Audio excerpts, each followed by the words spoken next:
Maintenant, on va prier. Oui, on prie, je donne le verset et moi, je commence à prier. Prie avec moi. Prie pour toi, prie pour moi, prie pour nous tous.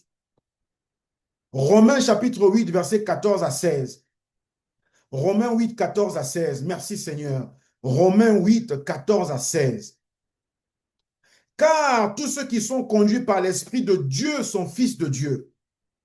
Et vous n'avez point reçu un esprit de servitude. Romains 8, pardon, Romains 8, 14 à 16. Romains 8, 14 à 16. Nous n'avons pas reçu un esprit de servitude, un esprit d'esclave. Oh Seigneur, aie pitié, miséricorde, oh Dieu, regarde-moi. Comment? Ça, c'est même l'orgueil. C'est une humilité qui veut quoi? Qui veut contredire la grâce, la miséricorde et la faveur qui t'a été étendue par Dieu lui-même. Dieu te dit, viens, toi tu dis, non, je ne suis pas capable. Tu te fais rebelle. Ce n'est pas un esprit de servitude que nous avons eu pour être encore dans la crainte, verset 15, Romains 8, pour être encore dans la crainte, dans la peur, dans les tremblements. Oui, oui. Mais nous avons reçu l'esprit d'adoption par lequel nous crions Abba Père. L'esprit lui-même rend témoignage à notre esprit que nous sommes enfants de Dieu. Dieu ne l'a pas laissé entre tes mains et entre mes mains. Ta liberté et ta délivrance, Dieu ne la confirme pas à travers toi. Dieu la confirme à travers l'Esprit Saint qui habite en toi. Et l'Esprit Saint ne te dira jamais que tu es encore sous un lien quelconque. Jamais. Parce que c'est impossible. Si toi et moi, on se retrouve après qu'on ait reçu Christ et l'Esprit de Dieu en nous, si on se retrouve encore avec un lien, ça veut dire qu'il y avait un lien quelque part qui était resté sur Christ quand il est sorti de la tombe. Et quelqu'un qui dit ça, il blasphème. Alors, comment est-ce que toi et moi, on peut tolérer à dire que non, il y a encore un lien quelque part? J'ai encore besoin d'une délivrance quelconque. Non, tu as besoin de la connaissance. Tu as besoin de l'enseignement. Tu as besoin de l'instruction. Tu as besoin de la correction. Tu as besoin de la conviction. Tu as besoin de l'inspiration de la parole de Dieu. Comme l'apôtre Paul a dit à Timothée, toute écriture est inspirée pour enseigner, instruire, corriger, convaincre, afin que l'homme de Dieu soit utile à toute bonne œuvre. Donc aujourd'hui, nous prions au nom puissant de Jésus-Christ et nous réveillons ta conscience et la mienne au nom puissant de notre Seigneur Jésus-Christ, que tu marches dans la réalité des promesses spirituelles et des actes spirituels qui ont été posés dans le tabernacle céleste. Toi et moi, nous sommes des hommes, des femmes les plus libres qui ne puissent exister. Il n'y a pas un degré supérieur de liberté que tu peux atteindre. Oui, parce que Christ a tout fait pour toi et moi. Alors aujourd'hui, nous ne marchons pas avec un esprit d'esclave, avec un esprit de battu, avec un esprit de vaincu, avec un esprit de triste. La Bible dit qu'un esprit abattu est la carie des os. Notre corps n'a pas la carie en lui, notre corps n'a pas de cancer, de maladie causée par la tristesse. Nous le chassons au nom puissant de Jésus-Christ. Aujourd'hui, nous amenons l'esprit à prendre contrôle de l'âme et de tout l'être entier. Parce que la Bible nous montre clairement que ton esprit et mon esprit a été régénéré. Il n'a pas été renouvelé, il a été régénéré. Ça veut dire recréé. Régénéré, ça veut dire les gènes, l'ADN a été transformé. L'esprit de l'être humain en Christ est un esprit qui n'a pratiquement jamais existé avant. Il est tout nouveau. Il est identique à l'esprit de Christ. La Bible dit dans 1er Jean que tel il est dans les cieux, tel toi et moi qui sommes en Christ, nous sommes ici sur terre. Tel que Christ est dans les cieux, tel nous sommes ici sur terre. Ça veut dire que nous n'avons pas un esprit de servitude, nous n'avons pas un esprit de timidité, pas un esprit de crainte, pas un esprit de doute, pas un esprit qui dit que oui, telle chose m'attaque, j'ai des combats la nuit, j'ai des machins.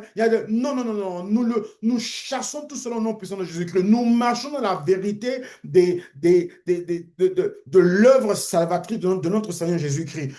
Mon esprit et ton esprit à toi est uni à l'esprit de Dieu qui habite en nous. Et l'esprit de Dieu en nous, la première chose qu'il fait, c'est qu'il nous a adoptés. OK? Il a fait de nous fils.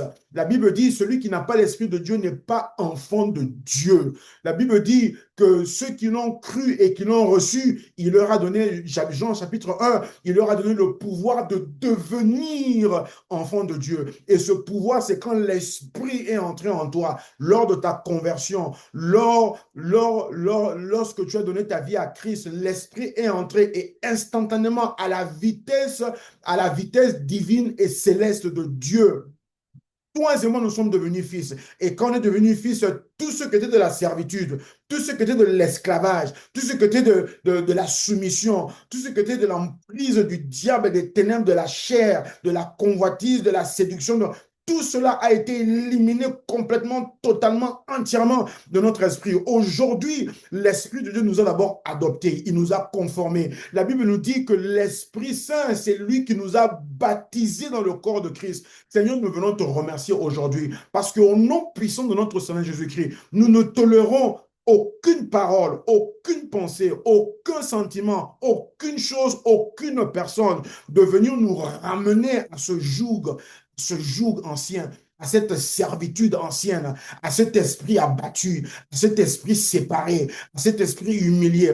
Nous sommes des esprits glorifiés en Christ parce que toi, Dieu, le créateur du ciel et de la terre, dans ta souveraineté, tu nous as identifiés à ton Fils. Tu nous as rendus conformes. La Bible dit dans Romains chapitre 8 que ceux que Dieu, les hommes et les femmes que Dieu a connus d'avance, il les a prédestinés à être conformes à l'image de son Fils. Voilà ce que Dieu a fait de toi et de moi. Aujourd'hui, Seigneur, on se repent. Toi et moi, nous nous repentons maintenant. Pardonne-nous, Seigneur, de nous être rabaissés comme des simples mortels. Le diable est un menteur, le corps peut mourir, mais l'esprit que tu es, l'esprit que je suis, vivra éternellement avec Jésus-Christ. Jésus-Christ l'a même dit à Marthe et Marie, même avant qu'il n'aille à la croix, il a dit à Marthe ou à Marie, il a dit, ne crois-tu pas que celui qui est en moi ne mourra jamais? Quelle phrase étrange à dire à quelqu'un. Comment tu peux dire ça à quelqu'un? Jésus est allé encore plus loin. Il a dit, je te le dis en vérité, celui qui croit en moi, même s'il était mort, il vivra. Seigneur, comment est-ce que tu veux qu'ils comprennent ça? Mais nous, aujourd'hui, on le comprend. C'est parce que l'esprit de vie habite en nous.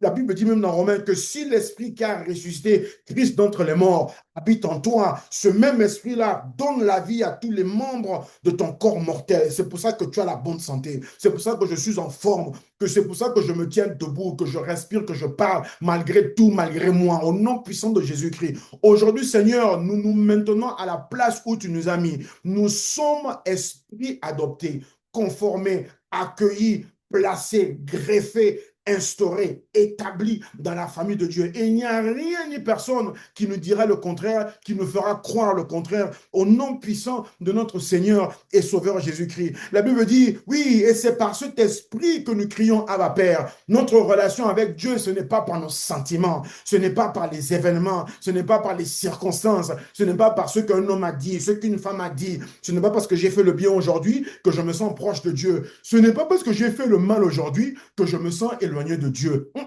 Je suis uni, dans une parfaite communion avec Dieu par l'Esprit Saint qui habite en moi. Oui, oui, Dieu ne l'a pas mis entre mes mains. Le salut, Dieu l'a gardé entre ses mains par son Esprit Saint qui habite en moi. Alors je viens de déclarer dans ta vie et je déclare dans ma vie que l'union parfaite, la communion du Saint-Esprit reste intacte. On ne va pas la polluer avec la pensée humaine. On ne va pas la polluer avec la faiblesse de la chair. On refuse cela au nom puissant de Jésus-Christ. Nous allons rester, Seigneur, nous allons toujours crier Abba Père. Nous allons toujours appeler Abba Père. Nous allons toujours invoquer Abba Père. Parce que ce n'est pas ce qu'on fait, ce n'est pas ce qu'on dit, ce n'est pas ce qu'on est. C'est ce que toi tu as fait, c'est ce que toi tu as dit, c'est qui toi tu es. Et par ton Esprit Saint, tu nous le garantis, et nous le confirmes et nous le réaffirmes tous les jours. Seigneur, nous venons te rendre grâce parce qu'aujourd'hui, Père éternel, nous n'allons pas mépriser et négliger ce bénéfice éternel que nous avons en Christ, notre Pâque qui a été immolé, que nous avons dans notre jubilé spirituel, notre jubilé spirituel perpétuelle, cette célébration perpétuelle. C'est pour ça que la Bible nous dit, oui, réjouissez-vous tous les jours. Nous, aujourd'hui, dans la Nouvelle Alliance, on n'a pas à attendre un jubilé, on n'a pas à attendre un miracle, on n'a pas à attendre une chose quelconque. Non, tous les jours, parce que tout a été fait. Jésus a dit, tout est accompli. L'apôtre Paul a dit, c'est en Christ.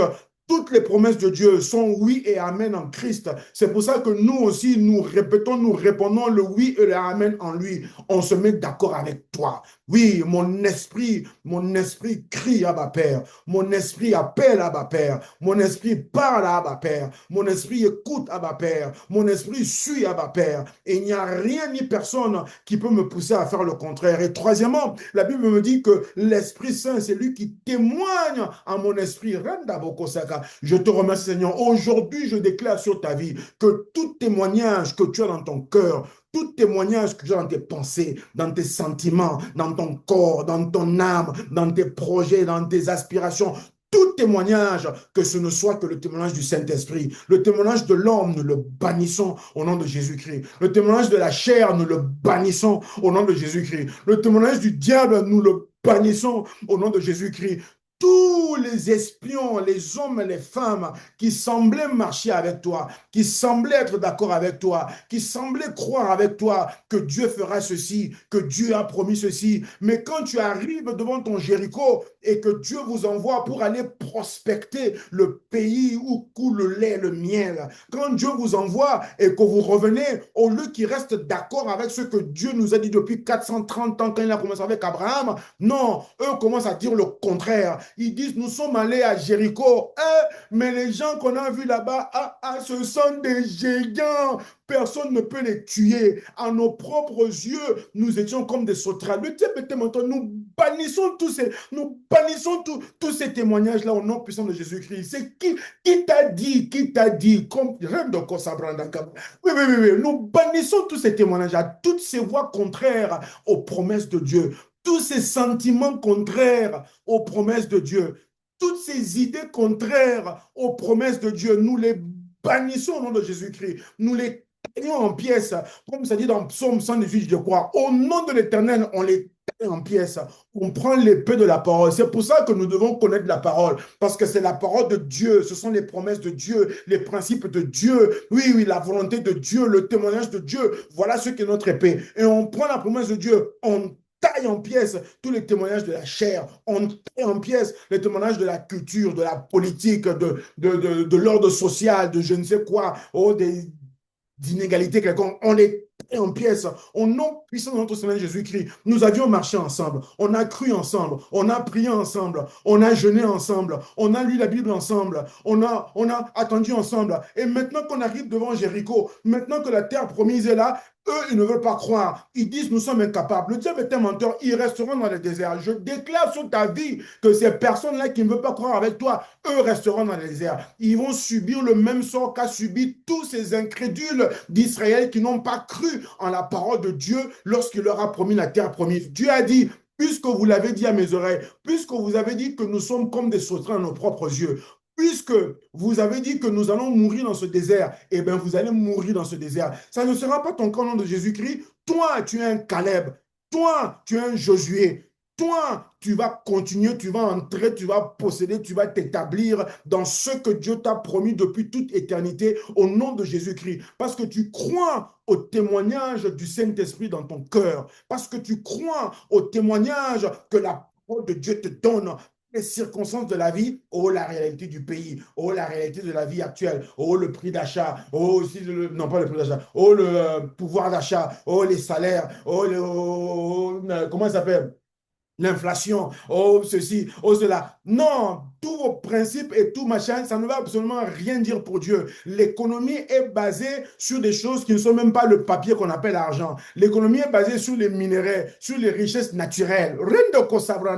L'économie de tout pays est basée aujourd'hui, c'est basé sur l'or, c'est basé sur l'or, sur ces métaux précieux-là. Et la Bible dit clairement dans Agé que l'or et l'argent appartiennent à l'Éternel. Donc, qui est celui qui te dira qu'à base du modèle économique, des projections économiques, des ceci, cela, on ne pourra pas te l'apporter. Le diable est un menteur. Tous ces rapports-là, nous les bannissons, nous les mettons à mort. Eux meurent dans le désert. meurent dans le doute, eux meurent dans le manque, mais toi, tu traverses le Jourdain, toi, tu arrives à Jéricho, toi, tu vois le mur de Jéricho s'écrouler, toi, tu entres, tu possèdes la vie, toi, tu possèdes ta terre qui t'a été promise au nom puissant de Jésus-Christ, parce que tu vas croire au témoignage que l'Esprit Saint te met dans le cœur, et l'Esprit Saint ne parlera jamais en dehors des Écritures, jamais, jamais, jamais, jamais. L'Esprit Saint ne te dira jamais quelque chose qui n'est pas confirmé, établi dans les Écritures. C'est pour ça que Dieu te dit, tu dois lire, lire, écouter 24 heures sur 24, parce que c'est ça qui te donne la vie. Nous déclarons au nom puissant de Jésus-Christ. Nous le déclarons au nom puissant de Jésus-Christ. Nous le déclarons. Qui t'a dit que tu ne vas pas réussir? Qui t'a dit? Qui t'a dit? Le Seigneur vient te poser la question. Comme Adam est parti manger le fruit. Il a vu des choses qu'il n'était jamais autorisé à voir, des choses que Dieu n'avait jamais préparées pour lui, des choses que Dieu n'avait jamais promis pour lui, des choses pour lesquelles Dieu ne l'avait jamais créé. Dieu n'a pas créé Adam pour qu'il se voit nu. Adam était couvert par la gloire de Dieu. Voilà pourquoi quand il était avec Ève, il ne se voyait même pas nu. Parce que quand il se regardait, il voyait Dieu. La nature de Dieu était dans l'esprit, la nature de Dieu était dans l'âme, la nature de Dieu était sur le corps. Mais quand ils ont mangé le fruit, quand ils ont désobéi, quand ils se sont rebellés, oui, la gloire est partie. Et ils sont regardés, ils n'ont vu que l'homme animal. Ils ont eu honte, ils se sont cachés. Dieu entre dans le jardin, il appelle Adam, Adam, où es-tu? Adam dit, j'ai entendu ta voix, je me suis caché parce que je suis nu et j'ai eu honte et j'ai eu peur. Dieu n'a pas dit quoi? Dieu a dit, qui t'a dit? Qui t'a dit que tu es nu? Qui t'a dit que tu ne vas pas réussir? Qui t'a dit que ça ne va pas marcher? Qui t'a dit que tu ne vas pas l'acheter?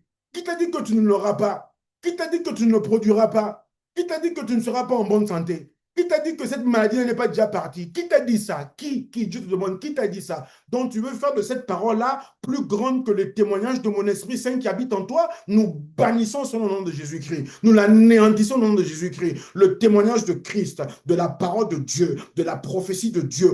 Aujourd'hui, c'est la seule voix que tu entends. Nous ouvrons tes oreilles, nous ouvrons tes yeux, nous ouvrons tes pensées, nous ouvrons ton cœur à être fixé, à être tourné, à être complètement bloqué sur les ondes et les fréquences de l'Esprit Saint. Tu entends le témoignage de Jésus-Christ. Oui, reine de Bokosara. La Bible dit dans Ésaïe chapitre 53, quand ça commence à décrire l'œuvre salvatrice de Jésus-Christ, la Bible dit, qui a cru à notre rapport? Qui a cru à notre parole? Oui, il était un homme comme tous les autres, semblable.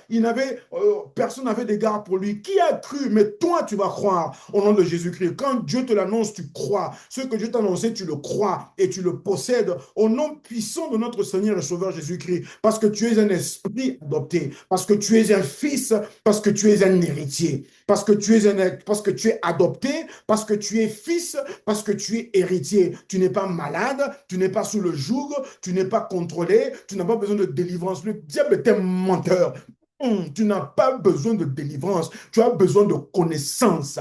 Tu as besoin de connaissance. C'est cette connaissance-là qui va t'amener à t'approprier toute la délivrance que Christ a achetée pour toi au prix de sa vie, de son sang et de ses meurtrissures dans son corps et de ses blessures dans son âme. Je déclare sur ta vie qu'à partir d'aujourd'hui, tu marches dans la plénitude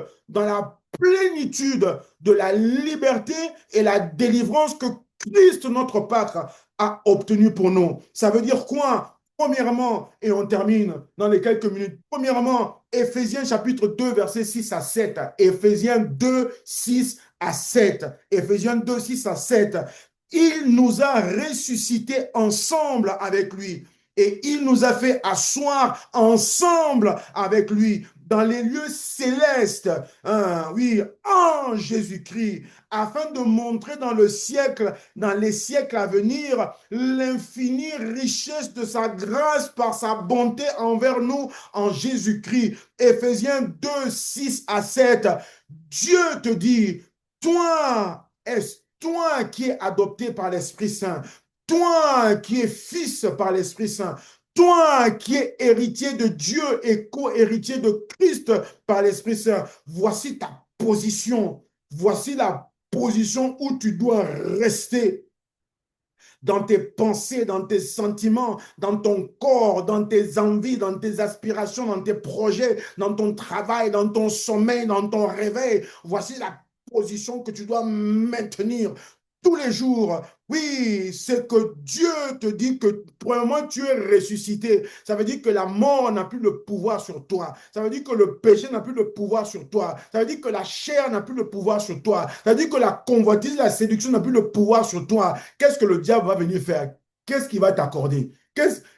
Dis-moi, qu'est-ce que le diable peut te donner? Il n'y a rien qui puisse t'offrir, qui vaut même le 1 millième, du millième, du millième, du millième, du plus petit don que Dieu puisse te faire. Au nom puissant de notre Seigneur Jésus-Christ, la Bible dit que la faiblesse de Dieu est plus forte, plus grande que la force des hommes. La faiblesse de Dieu est plus grande que que la force des hommes. Oui, Dieu te dit à toi et à moi, qui nous a ressuscités ensemble. Premièrement, nous sommes ressuscités. Ça veut dire nous sommes glorieux. Ça veut dire nous sommes célestes. Ça veut dire nous sommes divins. Oui, oui, oui, oui, oui, oui. Oui, parce que nous participons à cette nature divine. Je crois que ça dit dans Pierre quelque part. Oui, nous participons à cette même nature-là, la nature divine de Christ. C'est la nature que nous avons dans le corps, dans l'âme et dans l'esprit. Ce n'est pas seulement un petit bout. Ce n'est pas quelque chose que tu cherches à augmenter. La nature de Dieu en toi et moi, tu ne peux pas l'augmenter. Parce que quand l'Esprit Saint est venu, il a amené la plénitude de la divinité en toi. La plénitude de la divinité habite en toi. Ta responsabilité et la mienne, c'est de pouvoir l'étendre dans notre conscience naturelle. C'est de l'étendre dans notre corps en grandissant dans la connaissance. Mais l'Esprit est parfaitement, totalement, entièrement, ok, unique avec Christ par l'Esprit Saint. Mais il faut que tu puisses le reconnaître, savoir, le garder, le confesser, le pratiquer, que toi et moi, nous sommes ressuscités. Nous ne sommes pas dans la tombe. Oui, la résurrection, ça veut dire la mort de la mort. Je vais le dire comme ça. La résurrection, ça veut dire la mort de la pauvreté. Ça veut dire la mort de la maladie. Ça veut dire la mort de la peur. Ça veut dire la mort de la crainte. Ça veut dire la mort des souffrances. Ça veut dire la mort de toute chose qui ne fait pas partie du plan divin de Dieu pour l'humanité. Tout ce que Dieu n'a pas cité quand il a dit faisons l'homme à notre image. Tout ça est mort en Christ. Et puisque toi et moi, nous sommes morts en Christ et nous l'avons démontré par notre baptême, ça veut dire que toutes ces choses-là, puisque Dieu dit dans Éphésiens 2, 6 à 7 que nous sommes ressuscités, ça veut dire que toutes ces choses-là sont mortes. On ne va pas aller les réveiller. On ne va pas aller les réveiller. On ne va pas réveiller la tristesse. On ne va pas réveiller la douleur. Peu importe ce qu'il y a autour de nous. C'est pour ça que la Bible te dit à toi et moi, celui qui est pauvre ne dit pas je suis pauvre, dit je suis riche. Celui qui est malade ne dit pas je suis malade, dit je suis guéri. Celui qui est triste ne dit pas je suis triste, dit je suis rempli de la joie. Prononce, déclare, décrète ce qui a été fait afin que ça prenne le dessus. Quand Dieu, dans son temple céleste, a regardé la terre qui était sans forme, couverte de ténèbres. Oui, il n'y avait rien, c'était vide. Dieu n'a pas dit, oh là là, quel malheur. Regarde ce monde, comment il est noir. Regarde ce monde, comment est-ce qu'il est dans l'obscurité. Regarde comment c'est vide. Oh mon Dieu, Jésus, qu'est-ce qu'on va faire? Ange Gabriel, est-ce que j'ai une idée? Dieu n'a pas fait ça. Genèse chapitre 1, la Bible dit, Dieu dit que la lumière soit. Dieu n'a pas dit, Dieu n'a même pas prononcé les ténèbres. Il a dit que la lumière soit. Et cette lumière-là, c'était même pas encore le soleil. C'était lui, le Dieu de lumière, en qui il n'y a ni ombre, en qui il n'y a ni changement, ni ombre de variation. Dieu a dit que moi, je sois en ce lieu-là. Voilà ce que Dieu te dit de prononcer premièrement. Parce que tu es un ressuscité, tu parles résurrection. Résurrection de vie, de santé, de force, de paix, de joie, de calme, de prospérité, de réussite, d'entente, d'amour. Résurrection en toutes choses. Ne dis jamais ce qui est contraire à ce que Dieu a dit sur toi lorsqu'il t'a créé. Parce que quand Dieu a créé Adam, c'est toi qui l'as créé. Si nous tous, nous avons péché à Adam, c'est que nous tous, nous avons été créés en Adam quand Dieu l'a formé. Quand Dieu a béni Adam, il a dit, soyez féconds, multipliez-vous, remplissez la terre. Ça veut dire, Dieu t'a dit à toi, sois fécond. Fécond, c'est productif. Productif biologiquement, hein, fais des enfants. Oui, productif intellectuellement, sois innovant, créatif, productif dans les relations, dans la société, productif en toutes choses. Ça veut dire que tu es un arbre planté près d'un courant d'eau qui porte toujours son fruit en sa saison. Il n'y a pas de sécheresse avec moi. Je refuse. Dieu te dit, arrête ce langage-là.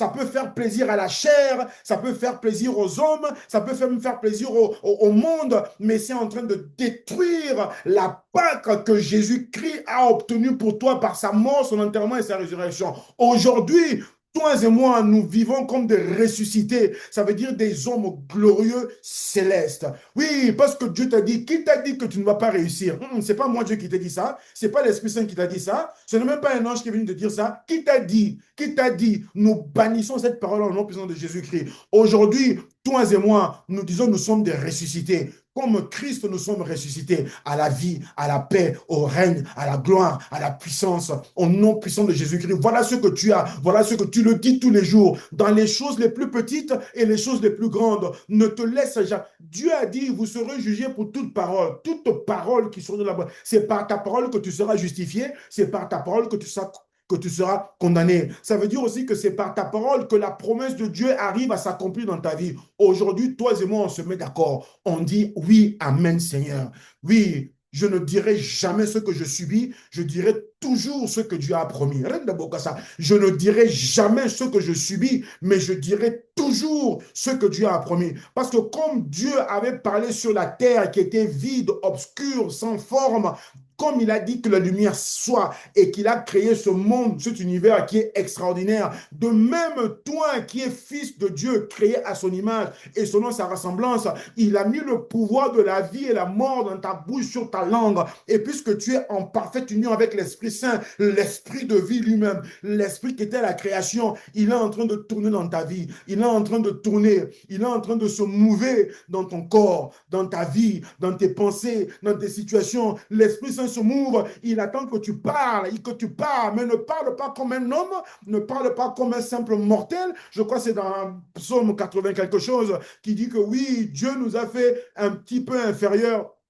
euh, à lui-même, mais l'homme, il est en train de vivre comme un simple mortel. Le diable est un menteur, tu n'es pas mortel, tu es immortel. Tu es immortel. Va lire 1 Corinthiens chapitre 15. La promesse de Dieu, c'est que l'immortalité va engloutir la mortalité. Oui, oui, oui, au nom puissant de Jésus-Christ. Mais c'est pas, on n'attend pas l'événement, parce que la résurrection et l'immortalité, c'est pas un événement. C'est Christ qui est la vie et la résurrection. Et par son Esprit Saint, il habite en toi. Ça veut dire que ce que tu auras à la fin des temps est déjà présent dans ton esprit. Mais c'est par ta parole que tu le manifestes dans le monde physique. Ne dis jamais ce que tu subis. Dis toujours ce que Dieu a promis. Ne t'arrête pas jusqu'à ce que tu vois ce que tu as dit. Marc chapitre 11, il dit, celui qui dira à cette montagne, ôte-toi de là, déplace-toi, Jésus dans la mer, qui ne doute pas dans son cœur, mais qui croit que ce qu'il dit arrivera, il l'obtiendra, il le possédera, il le verra s'accomplir. Au nom puissant de notre Seigneur Jésus-Christ, notre position, c'est de ressusciter. Ressusciter comme Christ, assis sur le trône, comme un roi qui règne. Je ne me chamaille pas, je ne dispute pas avec les situations. Je commande. Lorsque Dieu a regardé le monde qui était sans forme, qui était vide, qui était couvert de ténèbres, Dieu n'est pas descendu pour se chamailler avec les ténèbres. Dieu n'est pas descendu pour disputer avec les ténèbres. Non, Dieu est resté sur son trône. Reste sur ton trône. Reste là où Dieu t'a mis. Ne veux pas discuter avec les gens là-bas en bas. Reste là où Dieu t'a mis. Reste à la position qu'il t'a placée. Reste dans sa promesse. Reste dans sa parole. Reste dans la foi. Reste dans la paix. Reste dans l'amour. Reste dans tous les fruits dans le fruit tout entier de l'Esprit Saint. Et de ta place de règne, de ta place de roi, de ta place de sacrificateur. Prononce la promesse que Dieu a mis dans ton cœur et dans sa parole. Prononce-la en croyant dans ton cœur. Et c'est ça qui va créer le monde que tu vois dans tes pensées, dans ton imagination. Au nom puissant de notre Seigneur Jésus-Christ. Oui, ça c'est la position que nous avons. Permettez-moi encore 4 minutes et on termine. Oui, juste 3 points encore, on a terminé. Oui, 3 points. Oh Seigneur. Oui, juste 3 points. Romains chapitre 8, 16 à 18. Romains 8, 16 à 18. Romains 8, 16 à 18. Là, on a parlé de la position de ressuscité. Oui, oui, la position de ressuscité. Maintenant, on parle de la possession. Romains 8, 16 à 18.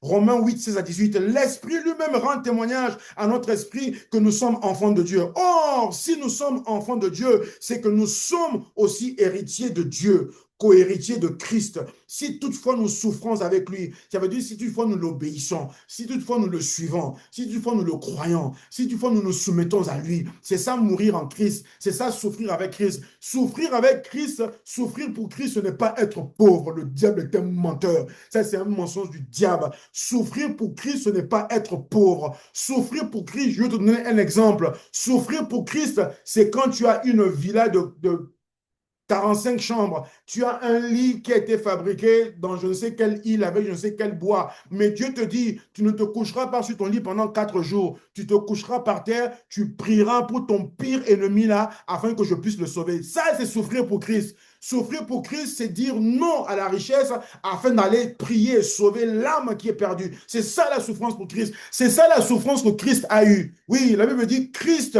de riche qu'il était, il est devenu pauvre afin que par sa pauvreté, nous puissions devenir riches. C'est ça souffrir pour Christ. Dieu te dit, si tu souffres avec moi, si tu souffres pour moi, oui, oui, oui, oui. Tu es héritier de Dieu, tu es co-héritier de Jésus-Christ. Verset 18, Romains 8, j'estime ainsi que les souffrances du temps présent ne sauraient être comparées à la gloire à venir qui sera révélée en nous. Dieu te dit, tu possèdes. Qu'est-ce que tu possèdes? Ce n'est pas la terre que tu possèdes, tu possèdes l'héritage de Dieu. La question que Dieu te pose est celle-ci.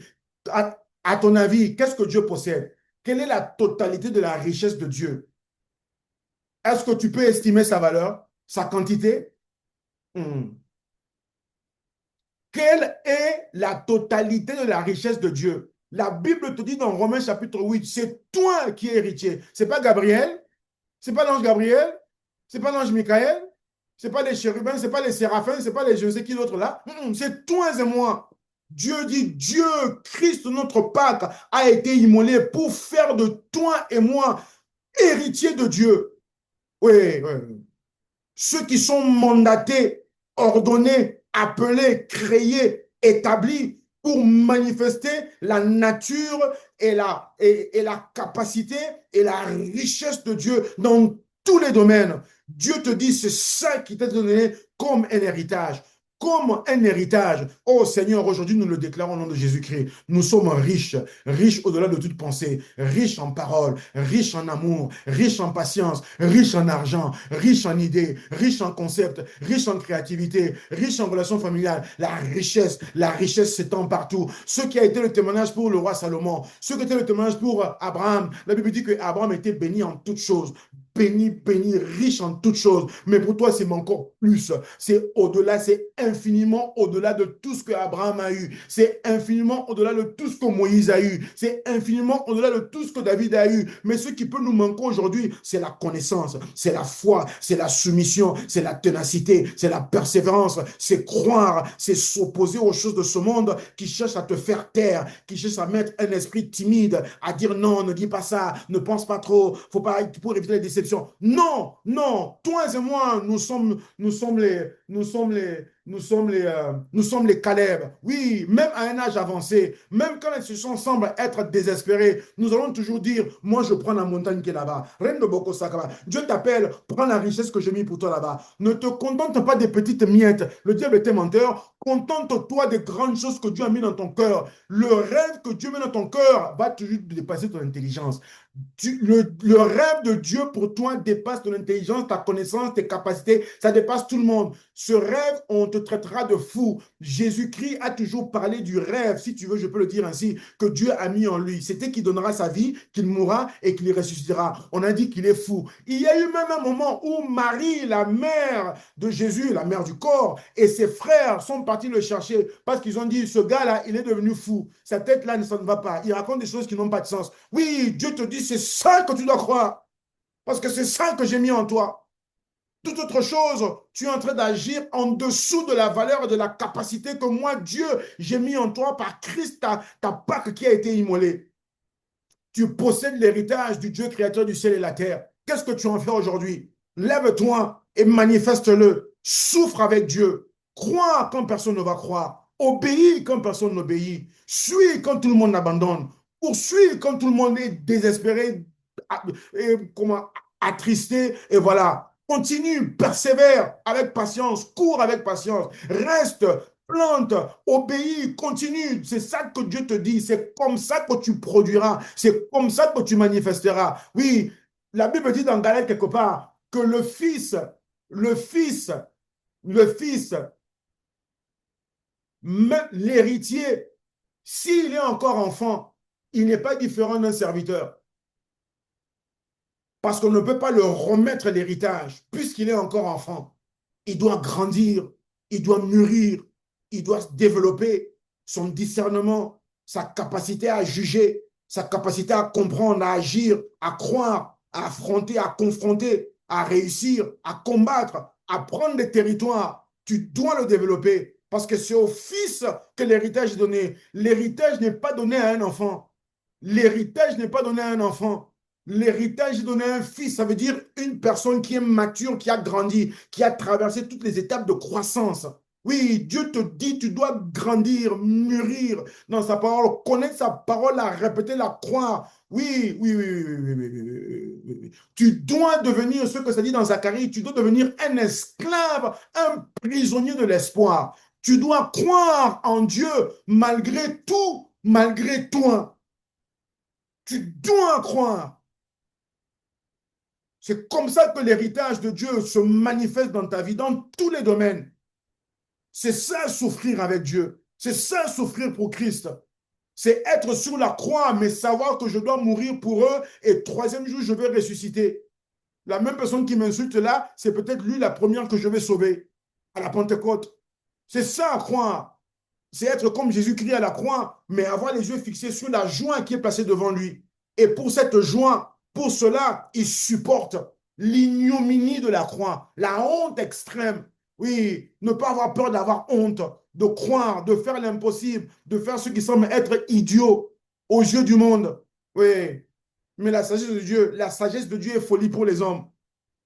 Ça, c'est la possession. La possession, l'héritage, c'est le fils qui le possède. L'enfant prodigue, oui, c'est l'enfant prodigue, c'est pas le fils prodigue. S'il était fils, il aurait su quoi faire. C'était un enfant pressé, impulsif, ignorant, insolent, qui va voir son père, il dit à son père, donne-moi la richesse.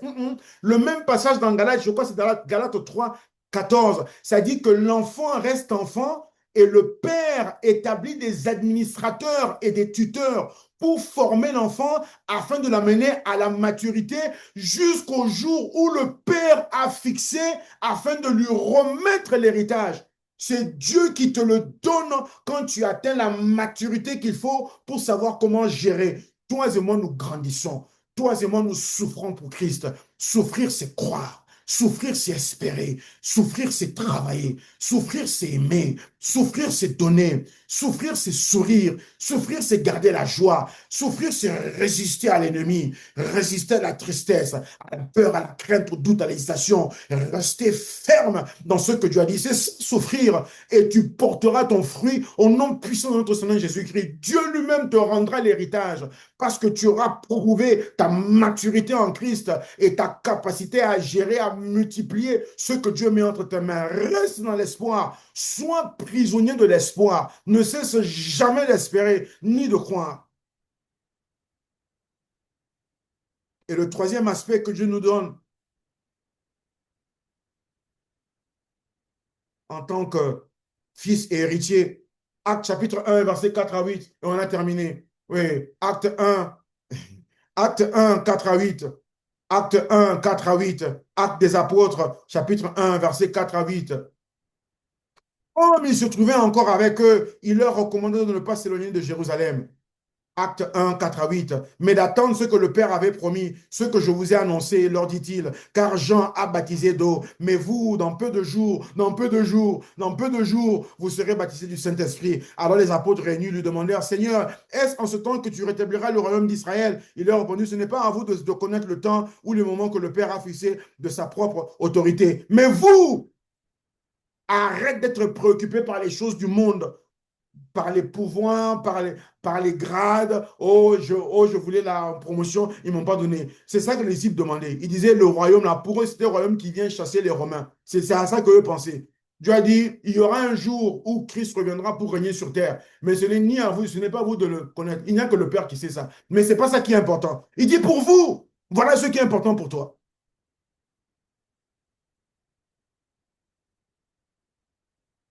Vous recevrez une puissance, le Saint-Esprit lui-même survenant sur vous. Et vous serez mes témoins à Jérusalem, dans la Judée, en Samarie et jusqu'aux extrémités de la terre. La puissance, le pouvoir et l'autorité en Christ, notre Pâque qui a été immolé. Oui. Jésus-Christ a dit aux 70 disciples qu'il avait envoyés, il a dit, je vous envoie, je vous donne autorité de marcher sur les scorpions, sur les serpents. Ça, c'était à des hommes qui n'avaient même pas encore bénéficié de la nouvelle alliance par le sang de Christ. Imagine maintenant à combien plus forte raison, toi et moi qui sommes sauvés par la grâce au moyen de la foi, toi et moi qui sommes lavés, purifiés de nos souillures avec le sang de Jésus-Christ, toi et moi qui sommes remplis du Saint-Esprit. Imagine maintenant le degré, le niveau, la grandeur de la puissance. La Bible le décrit même comme l'infinie grandeur de sa puissance. L'infinie grandeur. Oui, mais cette infinie grandeur-là peut être assise, elle m'ouvre, elle bouge, elle voit, elle cherche, mais elle ne peut rien faire. Parce que toi, tu ne dis rien. Aujourd'hui, au nom puissant de Jésus-Christ, oui, tu es témoin de Dieu. Jésus a dit, c'est quand vous recevrez la puissance, vous serez mes témoins. Le témoin parle, le témoin déclare, le témoin décrète, le témoin ordonne, le témoin commande, le témoin établit. Le témoin, ce n'est pas la bouche fermée. C'est la bouche ouverte, c'est les mains au travail, c'est les jambes qui marchent, c'est le corps qui avance, c'est la pensée qui réfléchit. C'est ça le témoin. C'est toi qui vas amener à l'existence les projets et les desseins éternels de Dieu. Parce que toi et moi, nous avons reçu la puissance afin de témoigner de l'existence de Dieu, afin de témoigner de la bonté de Dieu, afin de témoigner de la richesse de Dieu, afin de témoigner de la force et la puissance de Dieu, de la faveur de Dieu. À travers toi, les hommes, les femmes, le monde, même Lucifer, comprendra une nouvelle facette de la faveur de Dieu. Car ça dit dans Éphésiens quelque part, ça dit que même le monde des ténèbres, même les démons, ils apprennent le salut à travers nous, l'Église. Ils apprennent. Il y a des facettes de Dieu que les démons apprennent à travers toi et moi, parce qu'eux ne l'ont jamais connu. Tu es appelé à être témoin. Témoin, ce n'est pas seulement aller annoncer l'évangile. C'est manifester la nature, la grandeur, la richesse, le pouvoir, la force que Dieu lui-même possède en lui. L'héritage entier et total de Dieu. C'est ça témoigner. Je suis la preuve que Dieu existe. Et cette preuve est vue, établie et incontestée dans tous les domaines de ma vie. Mais je dois souffrir avec lui. Ça veut dire, je dois aller contre les forces qui résistent.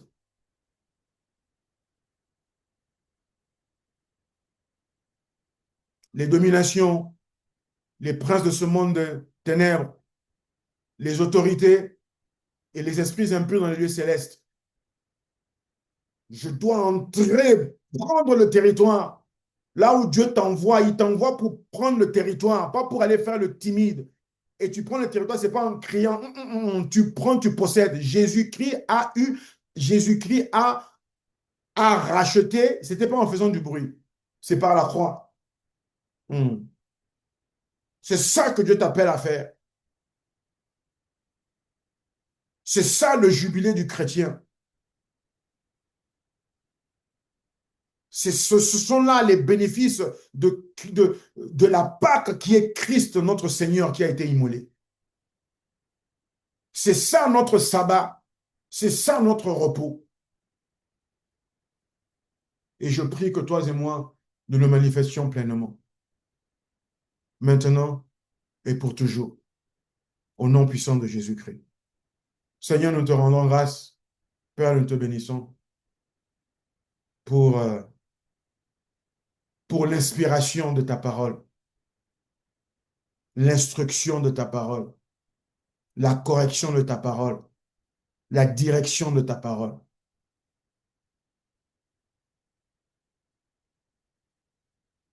Et la conviction de ta parole. Merci de nous avoir enseigné. Merci de nous avoir écoutés. Merci de nous avoir inspirés. merci de nous avoir exaucés. Et nous demeurons fermes dans notre repos sabbatique en Christ, notre Pâque, qui a été immolé et qui nous a mis dans un jubilé permanent, perpétuel. Reçois la gloire, la louange et l'adoration, maintenant et pour toujours, au nom puissant de notre Seigneur et Sauveur Jésus-Christ.